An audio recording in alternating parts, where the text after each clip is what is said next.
2020년 11월 16일 월요일 새벽 기도를 시작하겠습니다. 신앙 고백하시겠습니다. 나는 전능하신 아버지 하나님 주의 창조주를 믿습니다. 나는 그의 유일하신 아들 우리 주 예수 그리스도를 믿습니다. 그는 성령으로 잉태 되어 동정녀 마리아에게서 나시고 본디오 빌라도에게 고난을 받아 십자가에 못 박혀 죽으시고 장사된 지 사흘 만에 죽은 자 가운데서 다시 살아나셨으며 하늘에 오르시어 전능하신 아버지 하나님 우편에 앉아 계시다가 거기로부터 살아있는 자와 죽은 자를 심판하러 오십니다.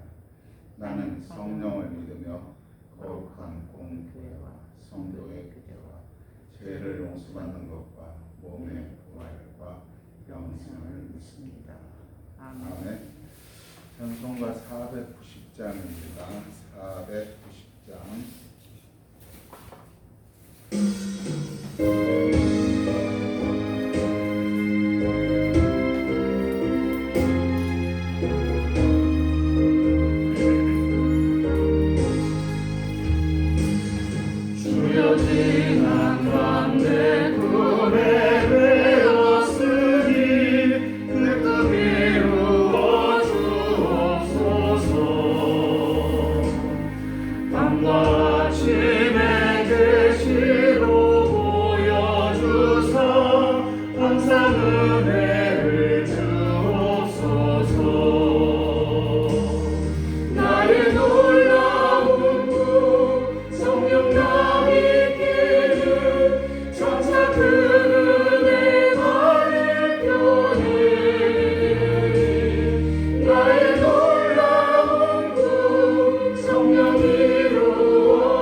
지난 한 해 동안도 이 코로나 가운데서도 믿음의 성도들 주께서 안전하게 지키시고 인도하여 주심을 감사를 드립니다.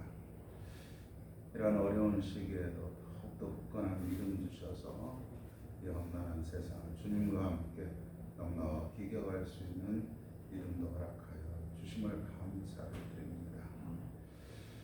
앞으로 한국 교회가 어려움에 처해 갈 것이라 이러한 많은 목소리도 있음에도 불구하고 하나님께서 이 땅의 교회들을 지키시고 인도하여 주실 것을 믿고 또한 감사를 드립니다. 주님 앞에 모든 것이 감사하고 모든 것이 은혜입니다. 하나님은 이 세상 모든 창조자이시며 주인이심을 우리는 믿습니다. 하나님, 이 땅을 평화롭게 하여 주시옵소서. 이 땅에 하나님의 그 평화가 깃들어서 모든 사람들이 자유롭게 꿈을 꾸며 천국의 소망을 바라보며 삶을 살아갈 수 있도록 인도하여 주시옵소서. 말씀을 통해서 하나님의 깊은 뜻대로 다시 한번 깨닫게 하시고 하나님의 은혜 가운데 거하는 성도들 되게 하여 주시옵소서. 예수님의 이름으로 기도드리옵나이다. 아멘. 아멘. 네, 이사야 34장을 보겠습니다. 이사야 34장입니다. 네, 말씀을 교독하시도록 하겠습니다. 17절까지 말씀을 교독하는 17절은 다 같이 읽겠습니다. 열국이여 너희는 나와 들을지어다. 민족들이여 귀를 기울일지어다. 땅과 땅에 충만한 것 세계와 세계에서 나는 모든 것이여 들을지어다. 대저 여호와께서 열방을 향하여 진노하시며 그들의 망국을 향하여 분내사 그들을 진멸하시며 살육당하게 하셨은즉 그 살육당한 자는 내던진 바 되며 그 사체의 악취가 솟아오르고 그 피에 산들이 녹을 것이며 하늘의 만상이 사라지고 하늘들이 두루마리같이 말린데 그 만상의 세전함이 포도나무 잎이 마른 같고 무화과 나무 잎이 마른 같으리라. 여호와의 칼이 하늘에서 촉하게 마셨은즉 보라 이것이 에돔위에 내리며 진멸하기로 한 백성 위에 내려 그를 심판할 것이라. 여호와의 칼이 피 곧 어린 양과 염소의 피에 만족하고 기름 곧 수양의 콩팥 기름으로 윤택하니 이는 여호와를 위한 희생이 그들에 있고 큰 살육이 이른 땅에 있으니라. 들소와 송아지와 수소가 함께 도살장에 내려가니 그들의 땅이 피에 취하며 흙이 기름으로 윤택하리라. 이것은 여호와께서 구복하시는 날이요 시온의 송사를 위하여 신원하시는 해라.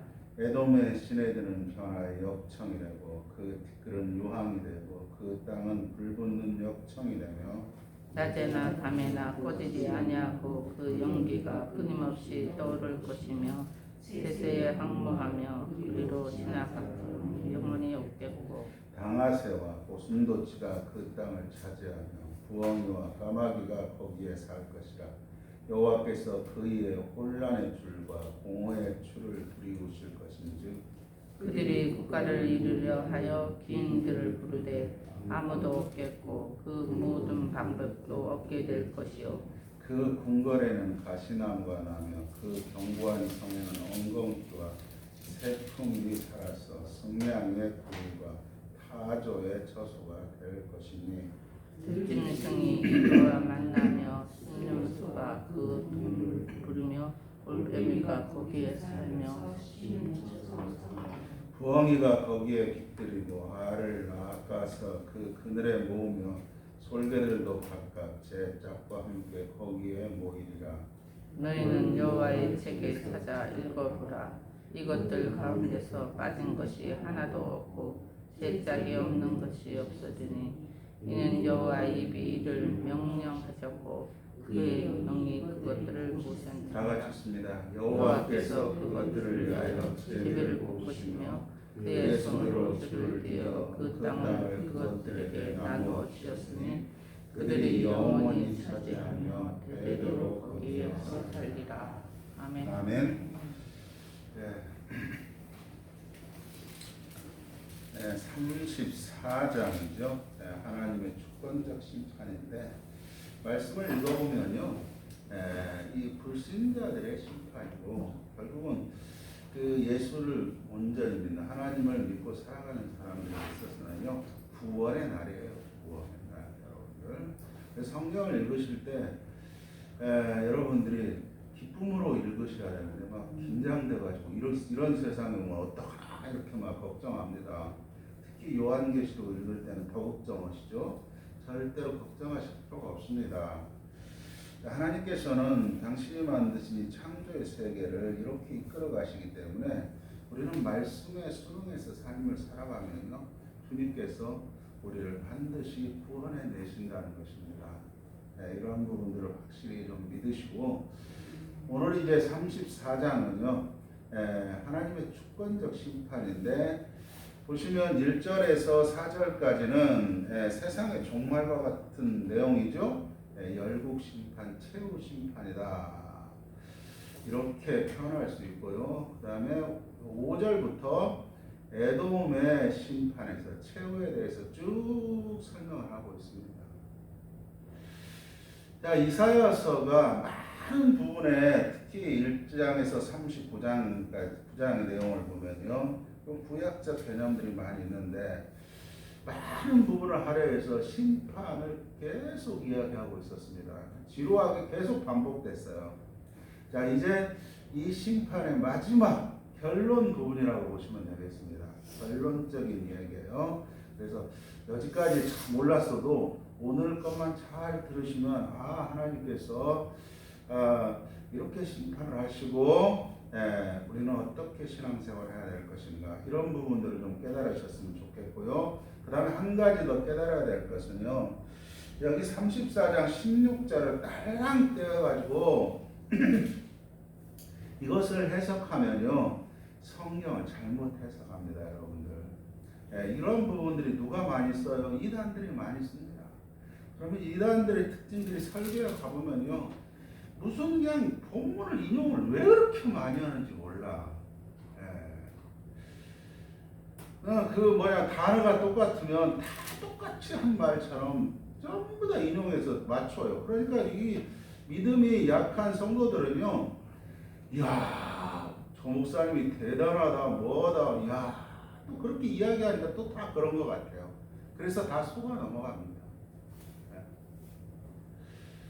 저는 이제 계속 성경을요, 통독 전체적인 내용을 보고, 전체적인 장을 보고, 이렇게 성경장 이런 것들을 보고 설교하기 때문에 거의 나는 다른 본문에서 인용해 오지는 않습니다. 왜요? 이 성경이라는 것은요, 무엇이냐, 그 시대에 그 사람들에게 주어진 그 말씀들이에요. 먼저는요, 그 말씀들이 우리에게 주어진 거예요. 그래서 구약에서 하는 말씀과 신약에 하는 말씀은 단어가 똑같아도 다르단 말이에요, 내용에 들어가 보면. 그래서 이 16절 같은 경우는요, 우리가 34장의 내용을 쭉 알고 읽어보면, 세상 사람들이 이런 거 찾아서 짝 찾기, 성경 짝, 이거 다 거짓말이라는 거예요. 지금 여기서 무엇을 말하고 있어요? 16절만 한 절 딱 떼면요, 진짜 그런 것 같아요. 성경에다 짝이 있어서 뭐 이렇게 다 짝 맞추고 여기에 맞춰 저기에 맞춰서 자기 마음대로 해석해버리는 것들이죠. 그렇지만 16절, 그거 한 절 넘어서 17절만 읽어도요, 금방 알 수가 있어. 어떻게 이사야가 지금 에돔의 심판을 쭉 이야기하면서 갑자기 성경에 짝이 다 맞는다, 이런 얘기를 해요. 이야기는 절대 아닙니다. 이건 무엇이에요? 성경을 통해서 쭉 찾아보면요, 이것들 지금 이 폐허가 된 에돔의 이 땅에요, 무엇이 완전히 폐허돼서 짐승과 이러한 새들이 와서 자기의 짝을 찾아서요, 다 그곳에 깃들인다는 것을 말씀하고 있습니다. 그러니까 이 말은 무엇이냐면요, 에돔이라는 나라는 철저하게 파괴된다는 거예요. 누구의 거처가 되는 거예요? 동물과 그 다음에 새들의 거처가 된다는 것입니다. 근데 이런 것들을 모르니까 우리는 다 속아 넘어가 버려요. 왜 그렇습니까? 우리는 아직까지 계속 설교를 어떻게 들어서 그래요? 성경 조금에다가 거기다가 또 어디서 그냥 계속 본문들 가져와가지고 거기에 맞춰가지고 그 설교자의 의도대로 설교를 들었기 때문에 그래요. 그런데 듣다 보면 그것이 정말 아멘 같아요. 아멘해요. 그러나 저는 가서 분석해 보면요, 무슨 저게 아멘할 거냐? 아니거든요. 왜 그러냐면 저도 그 본문을 찾아서 거기에 인용하는 부분을 다 들어가 보면 전혀 다른 얘기를 하고 있거든요. 단어는 똑같을지 몰라도. 그래서 이런 부분들을 제가 이런 부분들을 사실 바로잡기 위해서 성경을 그냥 쭉 새겨들어요. 안 빼놓고 한 절도 안 빼놓고 제가 이렇게 강해 설교하듯이 하고 있습니다. 그래야만이 성경을 바로 볼 수 있기 때문에 그래요. 그래야 속지 않습니다, 여러분들. 세상에 속으면 안 돼요, 여러분들. 우리가 예수를 믿고 사는데 왜 세상 사람들의 엉뚱한 그런 사람들의 논리에 속아서 그들을 따라다니고 하나님 보시기에 안타까운 이러한 신앙생활 해서는 되겠습니까? 절대로 그래서는 안 됩니다. 자, 이제 내용을 한번 들어가 보죠. 어떻게 내용들이 펼쳐지고 있는가? 34장 1절입니다. 열국이요. 열국은 이방이에요. 이방의 모든 나라를 말씀하고 있습니다. 너희는 나와 들을지어다. 들으라는 것입니다. 민족들이여 귀를 기울일지어다. 자, 이 땅의 모든 사람들이 다 들은 이제 귀를 기울이라는 거예요. 땅과 땅에 충만한 것 세계에서 나는 모든 것들이여 들을지어다. 자, 이 땅의 모든 사람을 다 통칭해서 말씀을 하고 있죠. 세상 모든 사람들. 2절입니다. 대저 여호와께서 열방을 향하여 진노하시며, 자, 이 열방 세상의 모든 사람들을 향해서 진노하시는 이유가 무엇일까요? 하나님의 정의와 공의가 무너졌거나 또한 정의와 공의를 모르면서 살아가는 사람들이겠죠. 하나님은 이 땅에 세상을 창조하시고요. 창조의 질서예요. 우리는 하나님은요, 공의와 정의를 가지고 통치해 나간단 말이에요. 공의와 정의.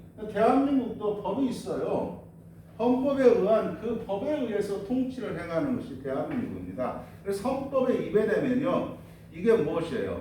잘못된 거예요, 여러분들. 그래서 이러한 법에 의해서 통치하기 때문에 그래서 헌법이 가장 상위법이에요, 여러분들. 그래서 헌법은 벗어나면 안 되죠. 그리고 그 안에 이제 여러 가지 법들이 있는데 이런 법들이 다 무엇입니까? 이 헌법이 공이라면 세 측부분들이 다 정의라고 보시면 됩니다. 이런 것들을 떠났을 때는 즉각 제재를 하게 되어 있습니다. 하물며 하나님의 나라에 하나님의 법이 있는데 그 법은요, 정의와 정의라는 것입니다. 그럼 공의는 무엇이고 공의는 무엇이에요? 여러분, 하나님의 말씀이 공의거든요. 그래서 하나님의 말씀이 이 세상의 통치의 기준이 돼야 되는 거죠.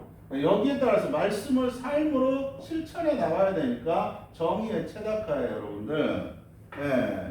바로 이런 것들이 이게 상실되어 있기 때문에 하나님은 열방을 향해서 진노할 수밖에 없는 것입니다. 그들이 만군을 향하여 분내사, 그들이 만군 오면 꼭 하나님 앞에만 적용되는데 그들이 아니에요. 그들의 만군이에요. 그들의 만군은 누구겠어요? 그들의 만군은요, 그들의 권력을 잡고 있는 군인들 모든 권세겠죠. 그들의 만군을 향하여 분내사. 자, 그러니까 이 말은 무엇이에요? 그들은요, 하나님을 의지하기보다는 자기의 권력들, 자기의 군인들, 자기가 가지고 있는 이런 것들을 가지고 이 땅을 자기들만의 통치 방식으로 삶을 살아가고 있는 모든 사람들이겠죠. 자, 그들을 진멸하시며 살육당하게 하셨은즉. 자, 다 이 내용에 들어가 보면요, 이 사람들은 다 정당성이 있어요. 이 땅을 누가 지켜야 된다고요? 내가 지켜야 된다는 것이죠. 그래서 많은 권력, 그 다음에 많은 군사력 이런 것들을 계속 더 많은 것들을 갖춰놓고 이것으로 통치하겠다. 그렇지만 이들은 다 진멸하게 되어 있다는 것입니다. 3절입니다. 그 살육당한 자는요, 내 던진 바 되며 그 사체의 악취가 솟아오르고 그 피에 산들이 녹을 것이며. 엄청난, 정말 이거 피로 물든 온 세상이죠. 자, 그러면서 4절에 이렇게 말합니다. 하늘의 만상이 사라지고, 만상은 각주 이렇게 보시면 여러분들 뭐라고 써 있어요? 일월 성신 이렇게 써져 있죠. 하늘의 그 일월 성신, 그러니까 해, 달, 별 모든 것들이 다 없어진다는 것이죠. 자, 하늘들이 두루마리 같이 말리되, 이런 말씀도 신약에 나와 있죠. 하늘이 두루마리처럼 말리되 그 만상의 새 자람이 포도나무 잎이 마른 것 같고 무화과나무 잎이 마른 것 같으니라. 왕성했지만요 한때 왕성했지만 금방 시들어버리는 이러한 것과 다른 게 없다는 것이죠. 그래서 하늘의 만상이 사라지고요 포도나무, 무화과나무 잎이 마른 것 같이 모든 것이 다 소멸되어 버리는 것이죠. 이렇게 해서 이제 이 최후의 심판과 같은 이러한 내용으로 기록하고 있습니다. 자, 그러면서 5절부터 이제 어떤 민족을 대두시키냐면 이게 결론 부분과 같은데 보세요. 누구를 대두시킨다고요? 많은 족속이 있는데 왜 에돔이에요? 에돔은 누구예요? 여러분 에서의 후예들이 세일산에서 거주하죠. 세일산을 주었어요.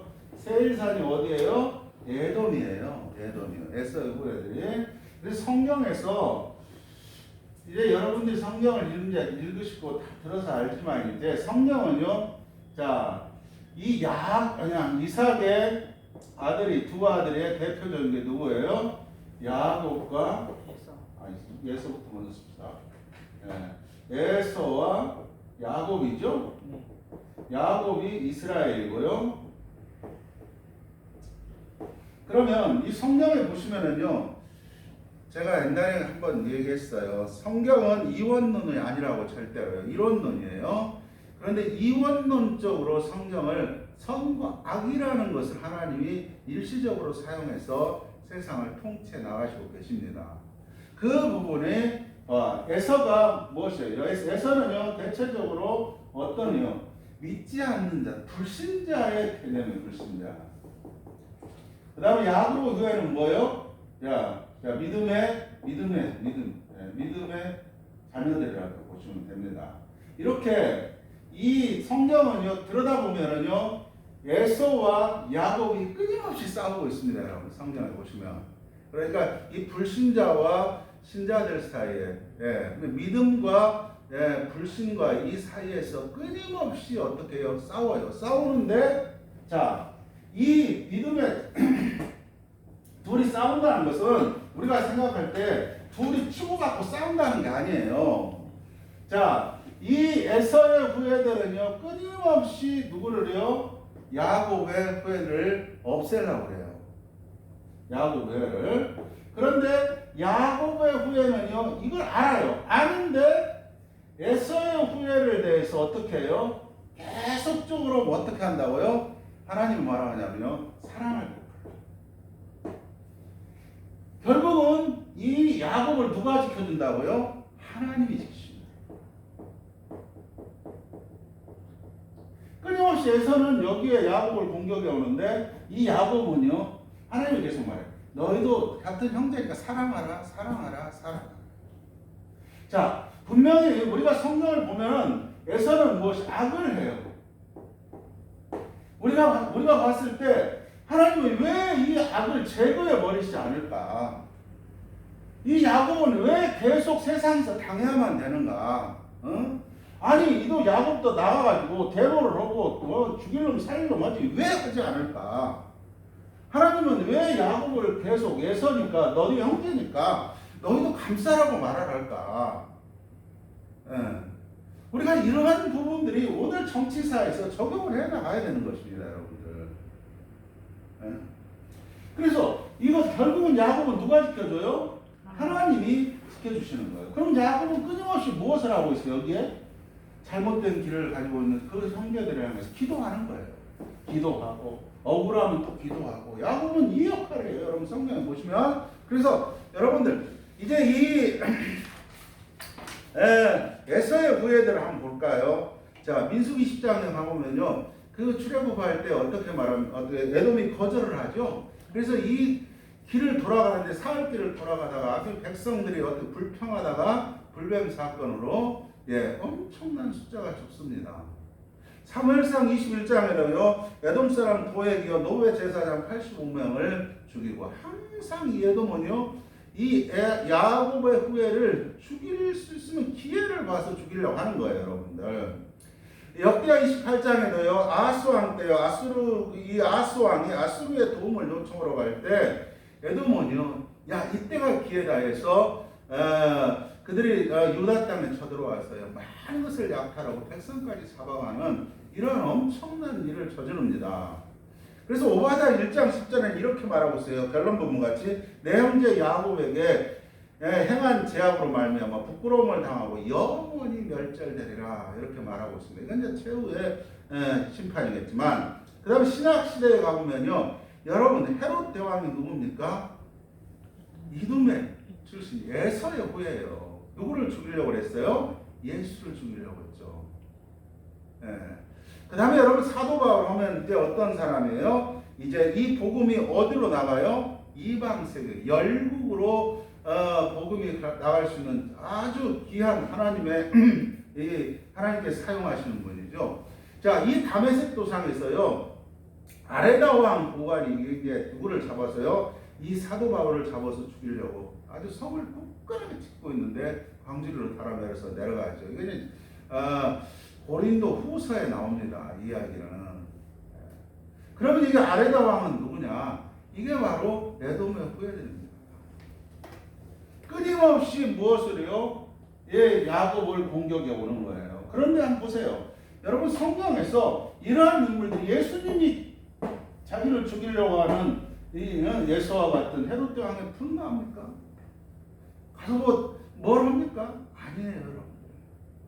세상을 이길 수 있는 것은요, 같이 분노해서 세상을 이길 수가 없습니다. 절대로. 기독교는 어떤 거예요?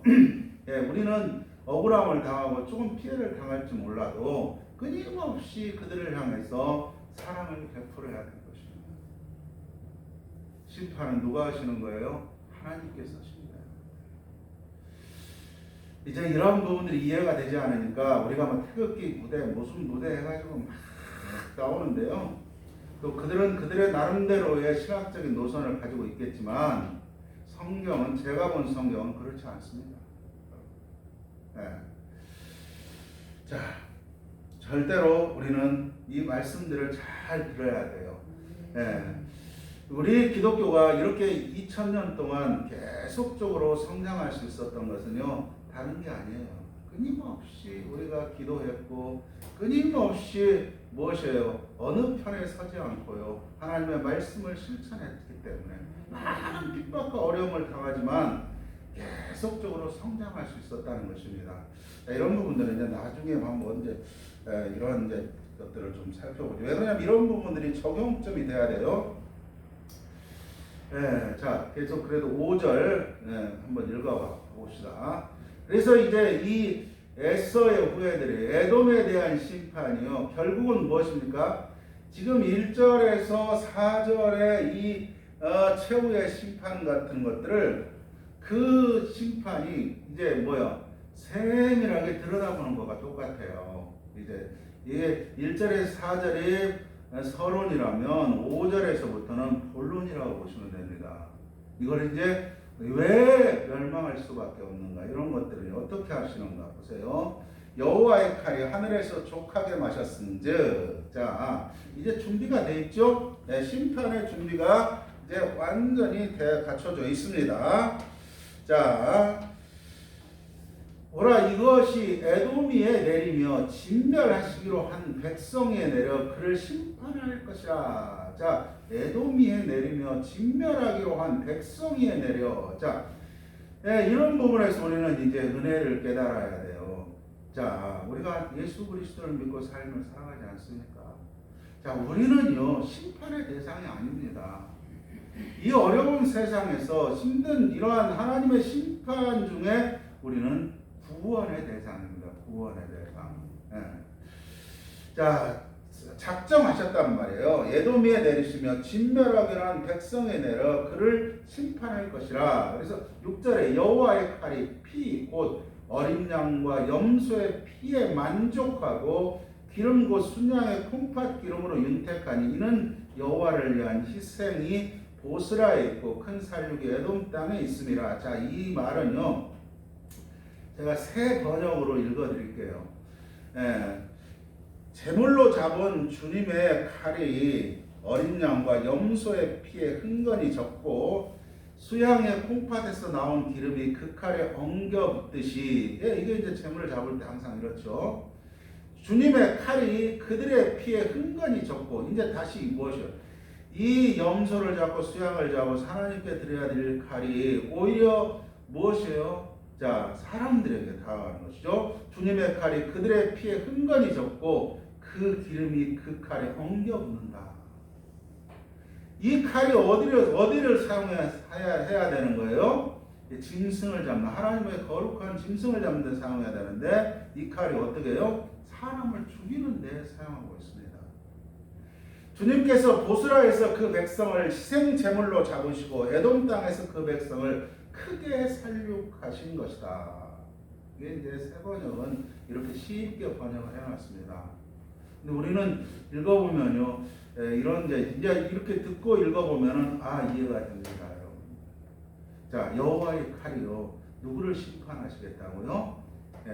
이 불신자들, 정말 이 정의와 공의가 상실된 그들을 심판하시겠다 말씀하고 있습니다.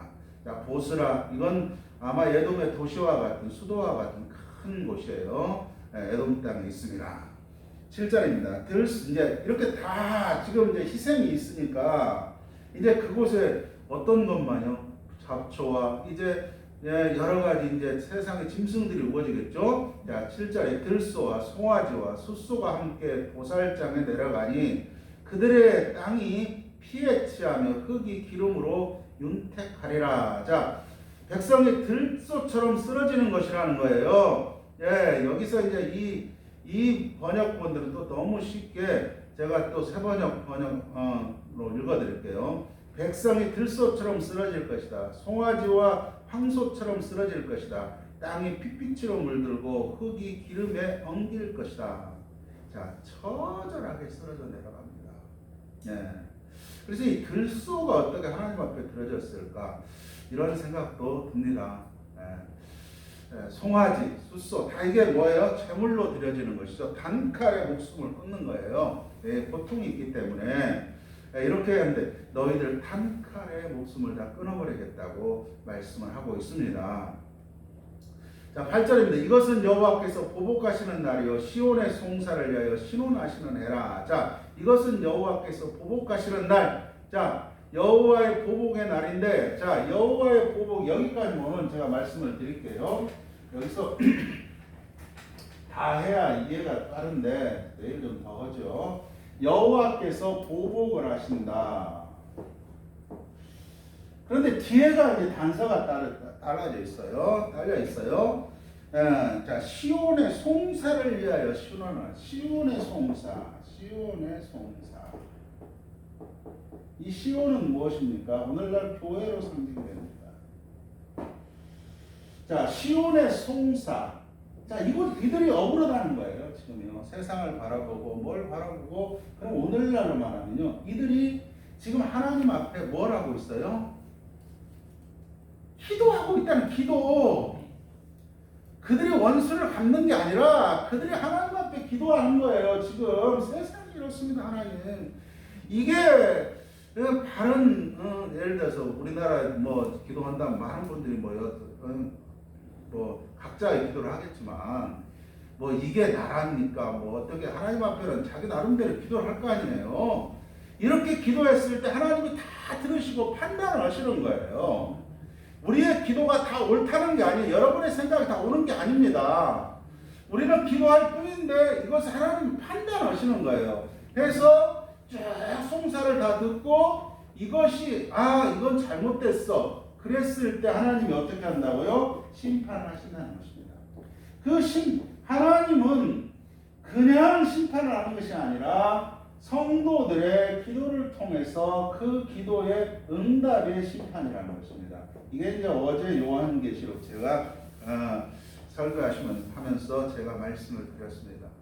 여러분, 성도의 재단에서 나오는 성도의 기도를 통해서 하나님이 이따가 심판에 나가시는 것이죠. 그래서 여기 8절에 이것은 여호와께서 보복하시는 날이요. 자, 무엇을 보고해요? 성도들의 이 억울함, 성도들의 모든 것들을 어떻게 해요? 보복하시는 거예요. 그래서 중요한 게 무엇입니까? 성도들은 하나님과 늘 이 기도의 소통의 관계를 가지고 계셔야 된다는 것입니다. 내가 가서 심판하려고 하지 마세요. 내가 가서 무엇을 할 것 같지만 절대로 그렇게 되지 않습니다. 하나님께서 때가 되면 심판하실 것입니다. 우리는 무엇을 해야 돼요? 처음에 제가 말했죠. 야곱은 끊임없이 당하지만 하나님은 무엇이에요? 야곱에게 주문하고 있는 거예요. 너 에서도 너 형제지 않느냐? 응? 형제지 않느냐? 계속 자기요. 이 말은 무엇이? 하나님의 음성을 들으셔야 돼요. 여러분 믿지 않고 우리에게 돌을 던지고 해를 가하는 그도 하나님 편에서는 무엇입니까? 자녀란 말이에요. 구원해야 될 자녀예요. 그런데 우리는 나와 뜻이 다르다고 해서 함부로 말을 하고 돌을 던져버리면 이게 어떻게 되겠어요? 우리가? 똑같아요. 여러분 이게 저런 거래요. 정권을 보면서도 지금 정권이 잘한다 못한다 나는 그걸 따르지 않아요. 자, 이 A가 진보와 보수라는 세력들이 서로 이렇게 싸운단 말이에요. 그럼 예를 들어 A가 정권을 잡아가지고 지금 됐어. B가 엄청나게 이들을 공격하고 막 뭐고 막 이상한 행동을 해요. 그럼 예를 들어서 B가 정권을 잡으면 결국 A를 또 죽일 거 아니야. 계속 무엇이 되는 거예요? 반복적인 거예요. 너도 똑같은 거예요. 다른 게 하나도 없습니다. 예. 무엇이 선입니까? 여기에 예를 들어 기독교인들이 들어갔어. 그럼 기독교인들이 너희들이 정권 잡았다면 그러면 예를 들어서 어떻게 할 거예요? 피해 보복을 해야 되지 않겠습니까? 이게 무슨 이게 기독교입니까? 이건 기독교가 아니에요. 그럼 예수님이 왜 로마에 의해서 사실은 로마에 의해서 죽는 거예요. 왜 죽습니까? 하나님께서 이런 부분들은 민감하기 때문에 제가 더 이상은 얘기는 하지 않겠습니다만은 왜요? 성경을 통해서 세상을 바라보면요 하나님은 그런 하나님이 아니십니다, 여러분들. 예, 우리가 생각하는 극단의 말들을 하고 극단의 얘기들 하는 그런 예수가 아니에요. 우리는 어떤 예수를 바라보고 있는지 모르지만 우리 안에 막 치밀어 오는 내 뜻과 생각이 다르기 때문에 막 폭발해 버릴 것 같은 이러한 것들이 있어요. 분명히 있습니다. 그렇지만 이 문제를 주님 앞에 맡기시는 여러분 되시기 바랍니다. 오늘 8절에 시온의 송사를 위하여 내가 이제 해결해 주겠다는 것입니다. 네, 여기까지만 이야기하고요. 내일 이어서 마지막 결론을 또 짓겠습니다. 여러분 이렇게 성경에 들어가서 보시면요. 참 놀랍습니다, 여러분. 성경은요 놀라운 것이에요, 여러분. 그리고 주님은요 당신의 자녀를 얼마나 사랑하시는지 몰라요. 얼마나 정말 여러분 한 사람 한 사람은요 내 생명을 내어서 내놓고 이렇게 사랑하고 계세요. 하나님은. 그러니 예수 믿는 이 한 사람 한 사람이 이렇게 소중한데 이 소중함을 잘 몰라요. 하나님은 나 한 사람을 당신을 구원하기 위해서요 모든 것을 다 주셨습니다. 이렇게 소중하고 이대하신 분들이 누구라고요? 이 자리에 계신 여러분들 각자입니다. 얼마나 귀하신 분들입니까? 이런 분들이 정말 주님의 이 뜻 안에서 좀 삶을 살면 하나님도 얼마나 기뻐하실까? 기도하겠습니다. 하나님 아버지, 네, 오늘 이 34장을 통해서 이 종말의 시대를 다시 한번 바라보게 하시니 감사를 드립니다. 심판의 때 무엇이 심판의 근거가 되는 것인가? 그리고 심판은 어떻게 하시는가? 내가 하는 것이 아닌 하나님이 하신다는 것을 다시 한번 깨달았습니다. 하나님의 자녀들 세상에 살다 보면 억울한 것 많고 정말 가슴이 부글부글 끓어오르고 가슴이 다 썩어서 문드러져 갑니다. 그래도 주님은 그들을 사랑하고 포용하라고 말씀하고 있습니다. 원수가 없는 것은 내 손에 있으니 내가 갚아주겠다고 말씀하고 있습니다. 그도 회개하고 주님 앞에 돌아와야 될 하나님의 귀한 자녀들이기 때문에 언제 그가 회개하고 돌아올지 모릅니다. 우리는 그들을 향해서 빨간색을 긋고 칼로 난도질하는 이러한 어리석음을 범하지 않게 하여 주시옵소서.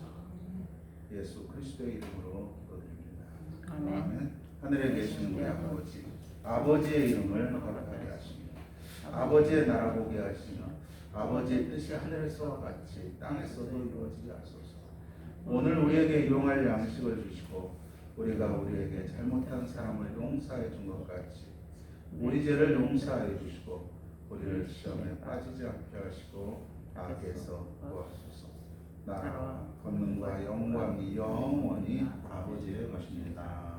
아멘.